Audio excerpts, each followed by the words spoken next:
Communicate करने के लिए उसको क्या रिक्वायर्ड है? Ability to communicate in writing, ability to communicate orally, ability to be respectful of others and ability to organise information. ये सब एबिलिटीज उसको रिक्वायर्ड है।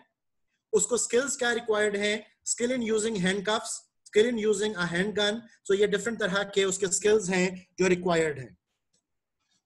अब इस एग्जांपल में यहां पे हमने जॉब कैटेगरीज और उन कैटेगरीज के अंदर टास्क्स वो देखे, और यहां पर हम उनसे रिलेटेड KSAOs को डेवलप कर रहे हैं कि हर इस टास्क को इस कैटेगरी में परफॉर्म करने के लिए कौन कौन सी पर्टिकुलर स्किल्स, एबिलिटीज और नॉलेज उस शख्स को रिक्वायर्ड है।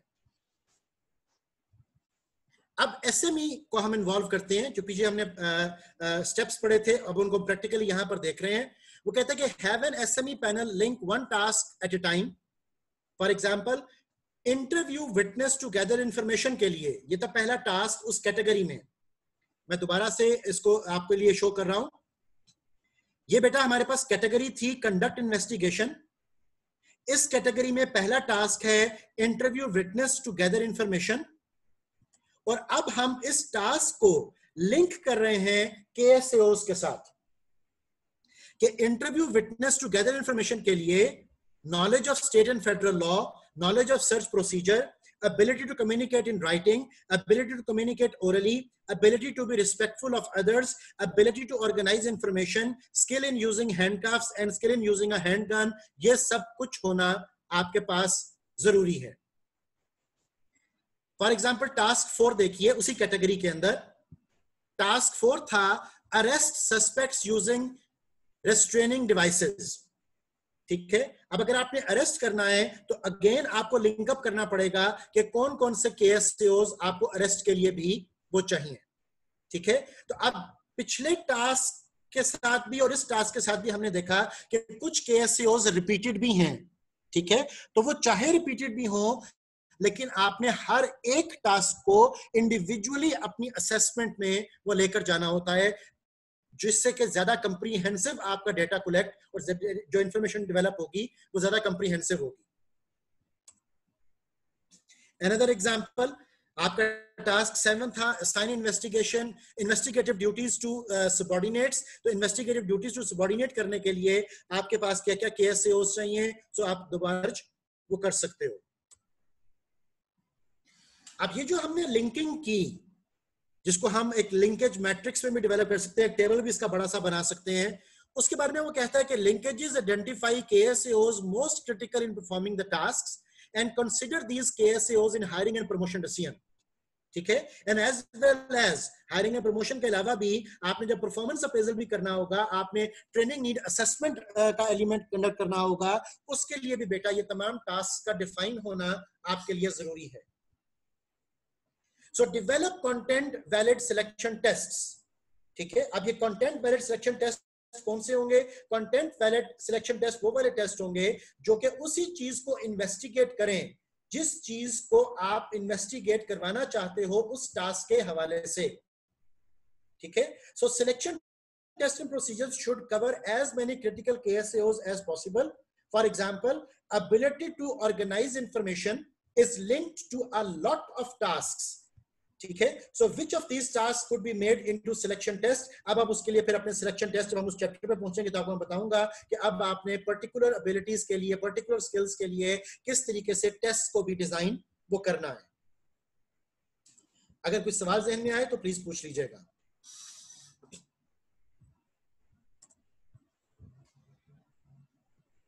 अब हमारे पास कुछ टूल्स हैं जॉब एनालिसिस के लिए, स्टैंडर्ड जॉब एनालिसिस टूल्स जो हमारे पास आ रही हैं। इन टूल्स में स्ट्रेंथ्स क्या हैं? ये क्विक हैं, इजी टू यूज हैं, good for comparing jobs and common elements हैं। और उसके अलावा वीकनेस हमें क्या मिलती है कि can not give same level of detail. जाहिर है कि ये जेनेरिक टूल्स होते हैं, जेनेरिक आपके पास इंफॉर्मेशन मिलती है, आपको उसको टेलर करना पड़ेगा, चेंज करना पड़ेगा, कस्टमाइज करना पड़ेगा अपनी जॉब रिक्वायरमेंट्स के मुताबिक। इन टूल्स में सबसे पहले हमारे पास आ रहा है बेटा जॉब कंपोनेंट्स इन्वेंट्री। ये जो टूल्स अभी आपसे मैं सारे डिस्कस करूंगा, आई वुड एडवाइज यू कि इन तमाम टूल्स को आप नेट पर जाकर सर्च कर लीजिएगा, आपको वहां पर इसकी कंप्लीट डिटेल वो अवेलेबल हो जाएगी। आपकी बुक की हद तक सिर्फ हमें डेफिनेशंस और उसकी कुछ इंफॉर्मेशन वो अवेलेबल है।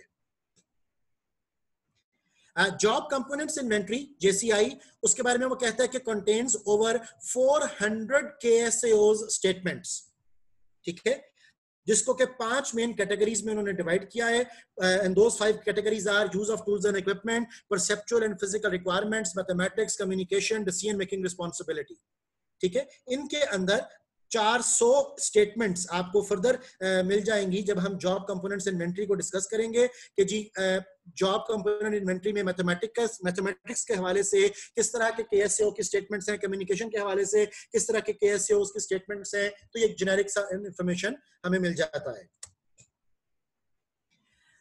आपका जो जॉब कंपोनेंट्स इन्वेंटरी है JCI, उसके बारे में वो कहता है कि evaluate KSAOs of jobs end of people. अब SME क्या करेगा? SME completes the questionnaire about the job, supervisors completes the questionnaire about person, indicates the extent to which person has KSAOs, और उसके बाद कंपैरिजन हम बना लेते हैं पर्सन और जॉब का उन KSAOs के मुताबिक। उसके बाद बेटा हमारे पास एक टॉपिक आ रहा है, which is functional job analysis.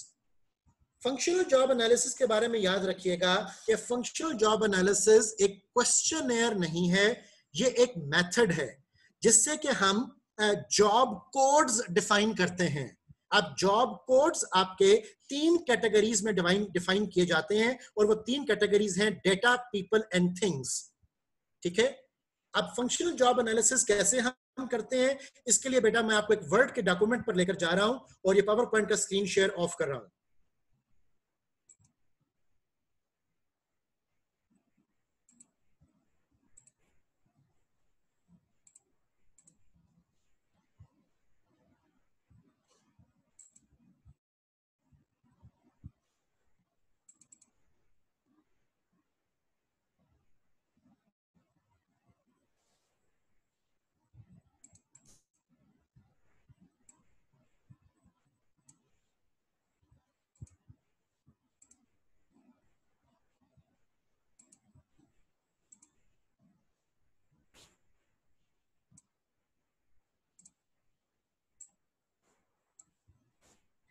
ये बेटा हमारे पास एक फंक्शनल जॉब डिस्क्रिप्शन को डेवलप करने के लिए एक डॉक्यूमेंट मैंने आपके साथ शेयर किया है। ये डॉक्यूमेंट थोड़ा सा मेरे साथ स्टडी कीजिए। वो कहता है कि functional job analysis rates the job not just on data, people and things, but also on 4 more dimensions: the extent to which specific instructions are necessary to perform the task, the extent to which reasoning and judgment are required to perform the task, the mathematical ability required to perform the task, and the verbal and language facilities required to perform the task। ये चीजें भी count की जाती हैं, लेकिन जो 3 major हैं data, people and things, no doubt they are constant. Functional job analysis also identify performance standards and training requirements. अब इस डॉक्यूमेंट में हमारे पास डेटा, पीपल एंड थिंग्स के हवाले से ये एक डिस्ट्रीब्यूशन अवेलेबल है। इसमें डेटा से रिलेटेड हमारे पास 7 पॉइंट्स हैं, पीपल से रिलेटेड हमारे पास 8-9 पॉइंट्स हैं 0 मिलाकर, और थिंग्स से रिलेटेड हमारे पास 8 पॉइंट्स हैं 0 को मिलाकर, ठीक है।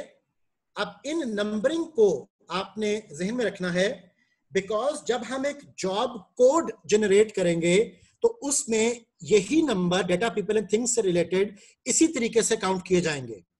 फॉर एग्जांपल, एक जॉब है जिसका कोड है 235। अब 235 की जब मैं बात करूंगा तो 2 फॉर डेटा, यहां पे लिखा हुआ है 2 फॉर डेटा एनालाइजिंग। उसमें वो क्या करेगा? Examining, evaluating data, presenting alternative actions in relation to the evaluation is frequently involved.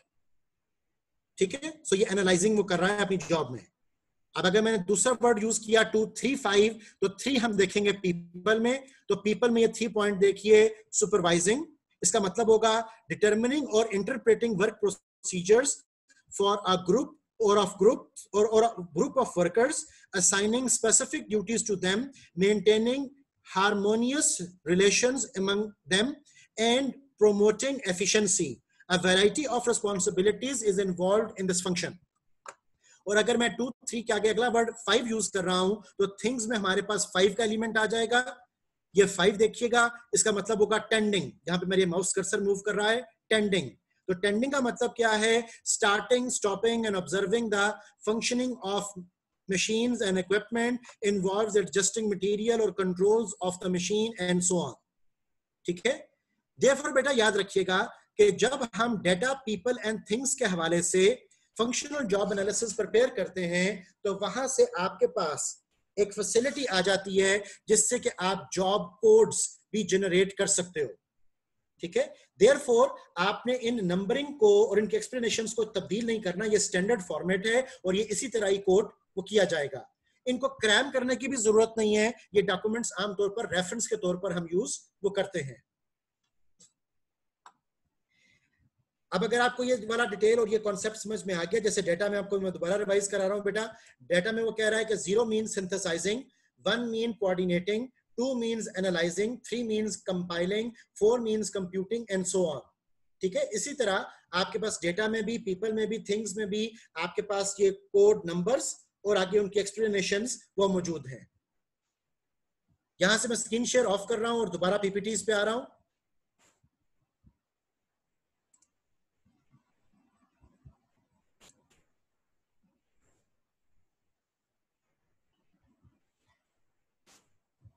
Okay dear, हम डिस्कस कर रहे थे फंक्शनल जॉब एनालिसिस और उसका आपको मैंने डॉक्यूमेंट यहां पर दिखाया।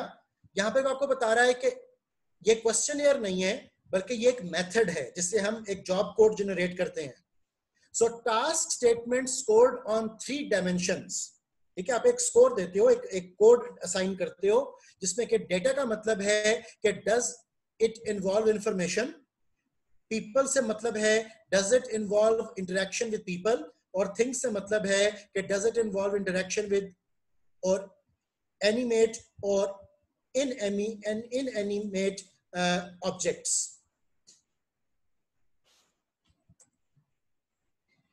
फंक्शनल जॉब एनालिसिस में वो कहता है कि look over all tasks to get a job score on these dimensions. ठीक है, अब अगर फर्ज करो कि the job is of 100 tasks, तो उसमें हो सकता है कि 60 टास्क वो डेटा से रिलेटेड हो, 30 टास्क पीपल से रिलेटेड हो और 10 टास्क थिंग्स से रिलेटेड हो। तो job has high data component, medium people component and low things component. ठीक है, लेकिन जब हमने कोड असाइन करना होता है तो उस कोड में भी हम प्रीडोमिनेंट जो डेटा, पीपल एंड थिंग्स में एस्पेक्ट होगा उसको पिक करेंगे।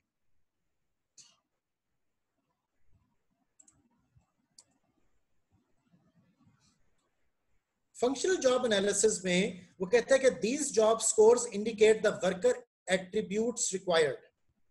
ठीक है, अब डेटा कंपोनेंट के लिए हमें क्या चाहिए होगा? हमें मेंटल रिसोर्सेज चाहिए। पीपल कंपोनेंट के लिए हमें क्या चाहिए? हमें इंटरपर्सनल कम्युनिकेशन स्किल्स चाहिए।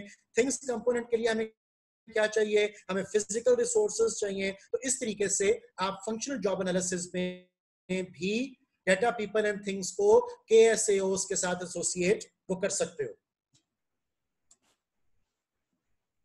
इसके बाद एक और tool which is known as position analysis questionnaire, उसके बारे में वो कहता है कि in 195 KSAO statements in 6 categories हमें मिल जाती हैं। वो 6 कैटेगरीज क्या क्या हैं? वो 6 कैटेगरीज हैं information input, mental processes, work output, relationships with others, job context, other job characteristics. ठीक है, इन 6 कैटेगरीज में हमारे पास 195 स्टेटमेंट्स जो हैं आगे फर्दर मौजूद है, जिनको हम टेलर करके अपनी जॉब डिस्क्रिप्शन और स्पेसिफिकेशन के डॉक्यूमेंट में ऐड कर सकते हैं। पोजीशन एनालिसिस क्वेश्चनियर के बारे में वो कहता है कि इसका प्रोसेस जो हम फॉलो अप करेंगे कि SMEs complete the measure of a single job, obtain scores for each subcategory, and profile of scores indicates the KSAOs for the job. ठीक है, इसमें भी आपका एक जैसे कोड सा जनरेट होता है और उसमें हम उन 6 कैटेगरीज में से डिफरेंट जो आपके KSAOs की स्टेटमेंट्स हैं उनको निकालकर एसोसिएट कर सकते हैं अपनी जॉब रिक्वायरमेंट्स के साथ। जो आपकी पैक डेटाबेस है, पोजीशन एनालिसिस क्वेश्चनियर, उसके बारे में कहते हैं कि can compare your job scores on a big database. Low percentile score for a category means that this KSAO is less common in this job than most of other jobs, and high percentile score means that this KSAO is more important for this job than it is for most other jobs. ठीक है, packed database और इसकी जो descriptions हैं उसके लिए आपको मैं रिकमेंड करूंगा कि आप काइंडली रेफर कीजिएगा अपनी किताब को, और प्लीज गूगल से भी इसको आप विजिट करके सर्च कर सकते हो। इसी तरह हमारे पास जो फर्दर टूल्स हैं इस एनालिसिस के लिए, उसके बारे में वो कहता है कि inventory of general position requirements हैं, जिसमें के पर्सनैलिटी जॉब एनालिसिस टूल्स हम यूज करते हैं। इसमें बेटा 14 डायमेंशंस हैं। फॉर एग्जांपल लीडरशिप के बारे में आपके पास इंफॉर्मेशन होगी, स्ट्राइविंग फॉर अचीवमेंट के बारे में, अटेंशन टू डिटेल के बारे में, ट्रस्टवर्दीनेस के बारे में, आपके पास डिफरेंट तरह के जो KSAOs हैं वो अवेलेबल होंगे। इसकी लाइक जो डिस्क्रिप्शन है मैं आप सिर्फ को उस हद तक लेकर जा रहा हूं कि इसमें 3 मेजर फॉर्म्स होते हैं और each completed by different person, वो उसको कंप्लीट करते हैं। वहां से आपका सारा जो डेटा कलेक्शन है वो शुरू होगा। इसके फॉर्म 1 में तकरीबन 107 पर्सनैलिटी रिलेटेड बिहेवियर्स हमें मेंशन होते हैं। SME उनमें से चूज कर सकता है। Use to determine which of the 14 characteristics are important to the job out of the all, वो आपको यहाँ पर बता रहा है। फॉर्म 2 में 40 स्टेटमेंट्स हैं, उसमें हम गुड मैच बनाते हैं, पुअर मैच बनाते हैं। इसको आप नेट से इसकी सैंपल्स को गो थ्रू कर लीजिएगा। और थर्ड फॉर्म में अगेन हमारे पास 170 स्टेटमेंट्स आती हैं। अब ये जरूरी नहीं है कि आप ये तमाम टूल्स को यूज करोगे, ये सिर्फ थ्योरेटिकल पर्सपेक्टिव में आपको मैं फ्रेमवर्क्स दे रहा हूं कि बेटा इस तरीके से इन रिपोजिटरीज को यूज करके आप डेटा कलेक्शन अपनी कर सकते हो जॉब एनालिसिस इंफॉर्मेशन के लिए। लेकिन फर्ज करो कि इनमें से आप किसी को भी यूज ना करो, आप सिंपली अपनी ऑब्जर्वेशन को काउंट करो, आप SME से डिस्कशन कर लो, आप क्वेश्चन और इंटरव्यू से डेटा कलेक्ट कर लो, तो वहां से भी देयर इज नो डाउट कि आप एक अच्छा जॉब एनालिसिस का डॉक्यूमेंट प्रिपेयर कर सकते हो। इसी तरह हमारे पास ये जॉब इंफॉर्मेशन रिपोजिटरीज है, जिसमें के डिक्शनरी फॉर ऑक्यूपेशनल टाइटल्स हैं, जिसमें के ऑक्यूपेशनल इंफॉर्मेशन नेटवर्क ONET के नाम से ये बहुत मशहूर एक रिपोजिटरी है।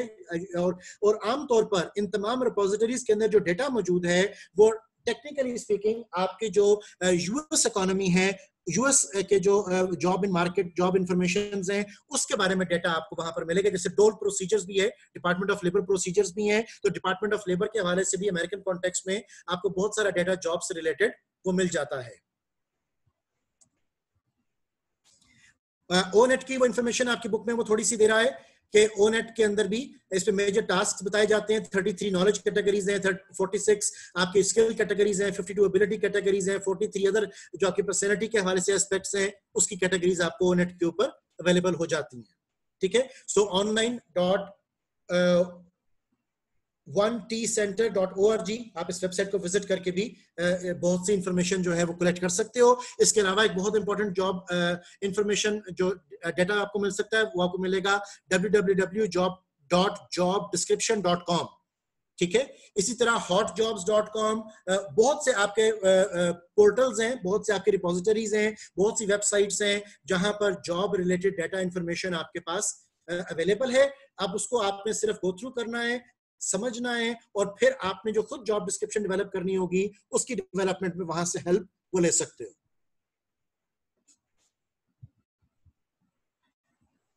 ये सारा कुछ हम क्यों कर रहे हैं? Why is all this job information useful? उसका बेटा वन लाइन आंसर तो ये है कि to put the right person at the right job at the right time. इसके अलावा हमें जॉब डिस्क्रिप्शंस मिल जाती हैं, लोगों को एवेल्युएट करना आसान हो जाता है, सिलेक्शन अप्रोप्रिएट हो जाती है, organisation of jobs within a company आसान हो जाती है, परफॉर्मेंस अप्रेजल में मदद मिलती है, and there is no doubt training में भी हमें हेल्प वो मिल जाती है। ये वाला चैप्टर वो पूरा हुआ। अब यहां से ऑनवर्ड जो हमने टॉपिक शुरू करना है, that would be the discussion related to the KRA, KPA and the KPIs. ठीक है, बिकॉज हमारे इस चैप्टर को कवर करने के लिए भी चूंकि KRA, KPA, KPIs की इंफॉर्मेशन हमें रिक्वायर्ड है, हमें जॉब डिस्क्रिप्शन डॉक्यूमेंट्स भी प्रिपेयर करने हैं, तो अब उसके चैप्टर को बेटा मैं शुरू कर रहा हूं. इस स्क्रीन शेयर को मैं ऑफ कर रहा हूं.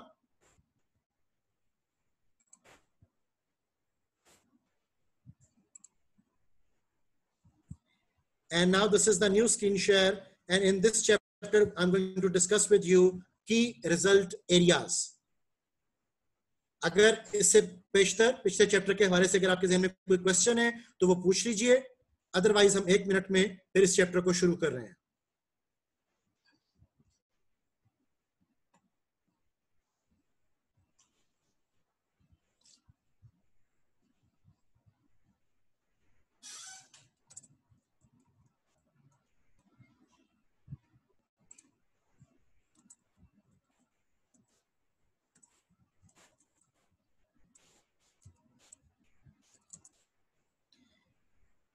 Any question, beta?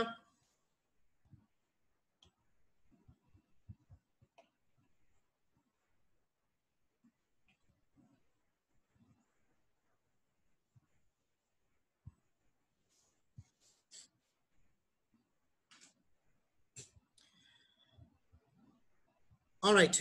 If you do not have any particular question, तो हम इस चैप्टर को शुरू कर रहे हैं बेटा. हमारा चैप्टर का टाइटल है की रिजल्ट एरियाज. ये चैप्टर डायरेक्टली आपकी आयो साइकोलॉजी की बुक में नहीं है, देयरफॉर आपको मोस्टली इसके जो कंटेंट्स हैं वो इंटरनेट से और इस चैप्टर की स्लाइड से वो कवर करने होंगे. Before I start this discussion, एक रिमाइंडर मैं आपको देना चाह रहा हूं कि आप लोग काइंडली अपने मोबाइल नंबर्स अपने नाम और आईडी के साथ वो सेंड कर दें अम्माद को, ईमेल कर दें, ताकि हम अपने व्हाट्सएप ग्रुप को शुरू कर सकें. Because throughout the week आपकी जो डिस्कशंस और कोई क्वेश्चंस अगर हो तो वो व्हाट्सएप ग्रुप के जरिए आप डिस्कस मुझसे कर सकते हो. नो डाउट गूगल क्लासरूम का प्लेटफॉर्म भी अवेलेबल है, बट आई बिलीव के WhatsApp is more handy.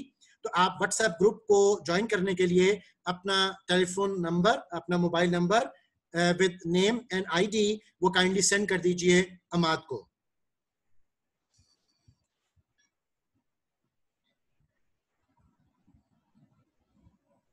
Okay बेटा, की रिजल्ट एरियाज के बारे में हम एक डिस्कशन शुरू कर रहे हैं.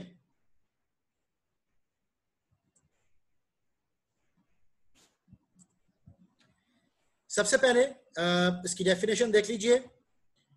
वो कहते हैं कि की result areas or KRAs refer to general areas of outcomes or outputs for which a specific role is responsible.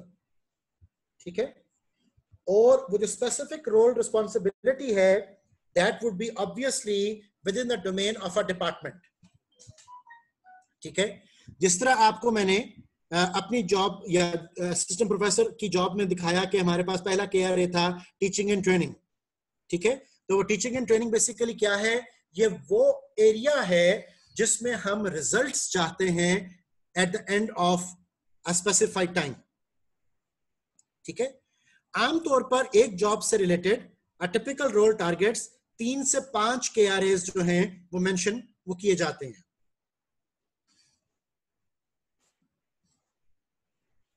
अब what is the value of KRAs, ये हम सारा काम क्यों करेंगे. वो कहते हैं कि KRA आपको हेल्प करता है, number 1, to clarify the roles. ठीक है, जॉब रोल्स को, कि किसी भी जॉब की आखिर आपको जरूरत क्यों है, उस जॉब में होना क्या है. तो इस बात का जवाब हमें सबसे पहले जहां से मिलेगा वो KRA होगा कि जी इस जॉब से ये रिजल्ट एरियाज हैं जो हमें अचीव हो रहे हैं, and that is why we need it. Number 2, align their roles to the organization's business or strategic plan. ठीक है, बिकॉज एक डिपार्टमेंट के अंदर जब हम सेट कर लेंगे की रिजल्ट एरियाज तो वो एक्चुअली उसी डिपार्टमेंट की परफॉर्मेंस भी होगी, और उस डिपार्टमेंट की परफॉर्मेंस बकिया डिपार्टमेंट्स के साथ मिलकर ऑर्गेनाइजेशन की परफॉर्मेंस की शक्ल वो बनाएगी। Therefore, KRA helps us in aligning the roles of the people to the organization's business and or strategic plan. उसके बाद वो कहते हैं कि focus on results rather than activities. हमें आउटकम चाहिए, ठीक है, हम टास्क्स को एज सच डिमांड नहीं कर रहे हैं, टास्क तो परफॉर्म किए जा रहे हैं एक पर्टिकुलर आउटकम को जनरेट करने के लिए, और वो आउटकम का जो एविडेंस होगा वो जाहिर है कि की रिजल्ट एरिया की शक्ल में आपके सामने आएगा। उसके बाद to set goals and objectives, prioritise activities, improve the team work management and make value added decisions. ये तमाम वो रीजंस हैं कि we need to go for designing KRAs। अब KRA के बारे में ऑथर लिखता है कि की result areas capture about 80% of the departments workload.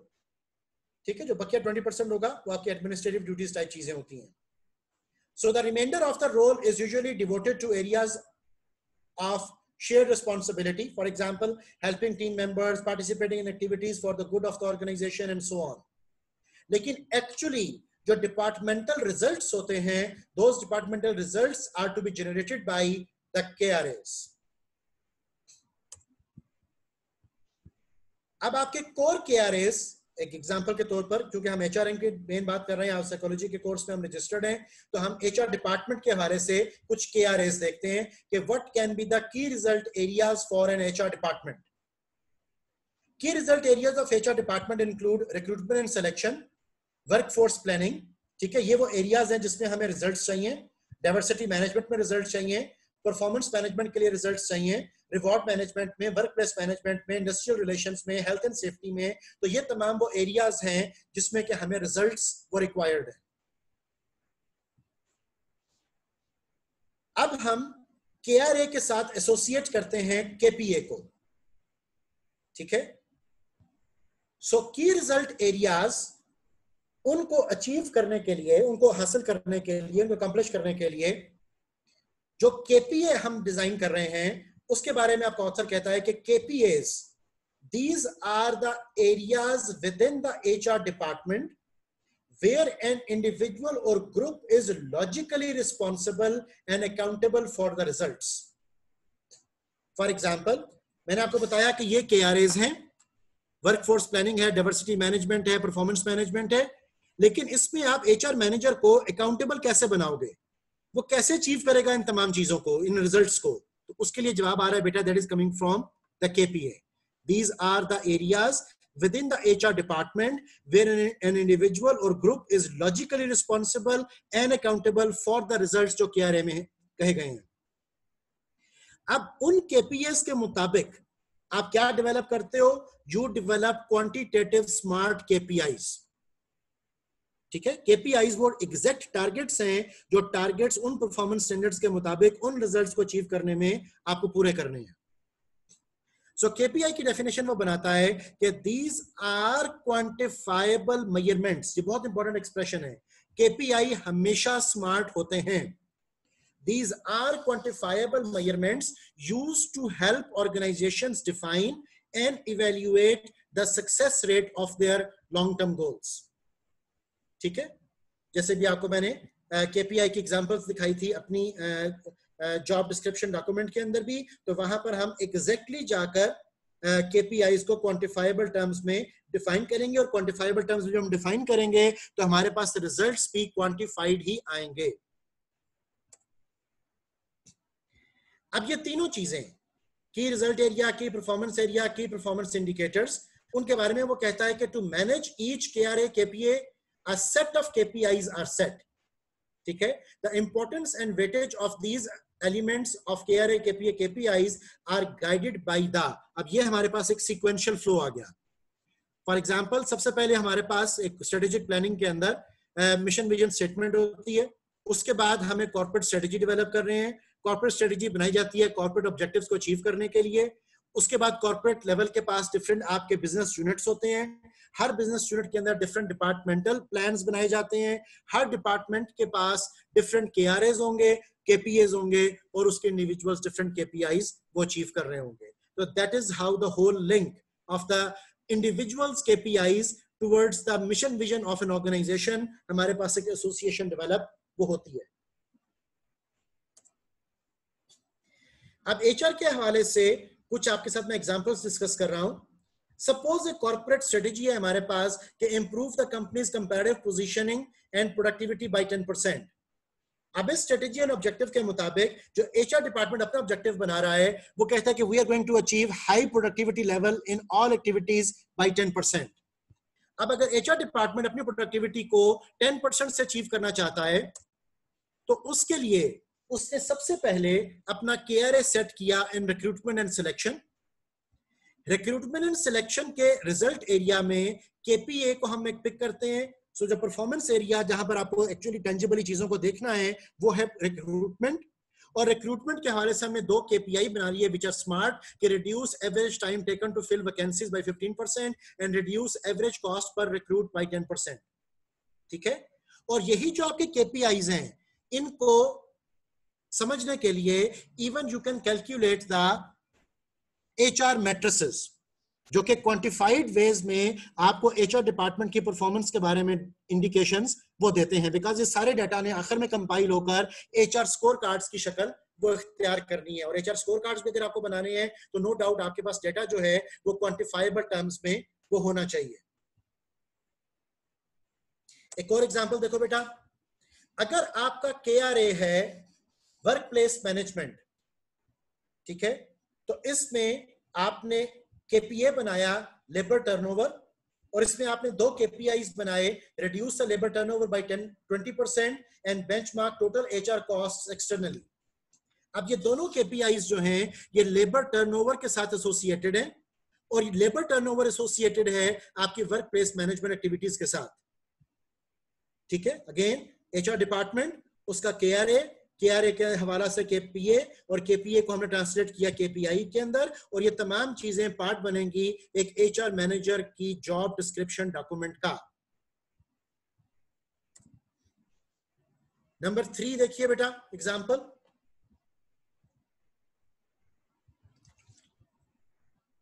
यहां पर हम बात कर रहे हैं हेल्थ एंड सेफ्टी की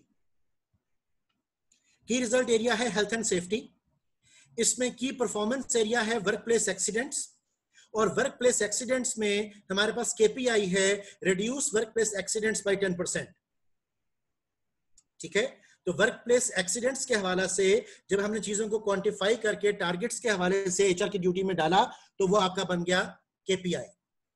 ठीक है, और साल के एंड पर हम इन तमाम केपीआईज को कैलकुलेट करेंगे कि क्या क्या चीजें किस हद तक अचीव हुई, क्या टारगेट से ज्यादा अचीव हुआ, टारगेट से कम अचीव हुआ, टारगेट के मुताबिक अचीव हुआ। तो ये सब कुछ उस एम्प्लॉय के performance appraisal, promotion planning, compensation and benefits, training and development, इन तमाम चीजों में ये डाटा यूज वो हो रहा होगा। अनदर एग्जांपल बेटा, एचआर डिपार्टमेंट की हम बात कर रहे हैं, उसका केआरए है कि building capabilities and organisational learning. अगर ये रिजल्ट एरिया हो एक एचआर डिपार्टमेंट के हवाले से तो उसमें केपीए है ट्रेनिंग और उसमें केपीआई है all workforce below middle management should receive a minimum of 4 days of training. तो ये आपने टारगेट सेट कर दिया कि इस टारगेट को मीट करके ही ट्रेनिंग का एरिया वो कवर होगा, जिससे कि आपकी ऑर्गेनाइजेशन की ओवरऑल जो कैपेबिलिटीज का बढ़ना है और लर्निंग का डेवलप करना है ये सब कुछ अचीव होगा। ठीक है, हमारा ये सेशन बेटा अब एक्सपायर होने वाला है। यहां पर मैं आपका स्क्रीन शेयर अब ऑफ कर रहा हूं। हम नेक्स्ट सेशन में मुलाकात करेंगे कुछ देर में, और उस सेशन में आपके जो क्वेश्चन आंसर और क्यूरीज हैं I'll be addressing those. Thank you very much for today's discussion, and we'll be joining in our next session for question answer.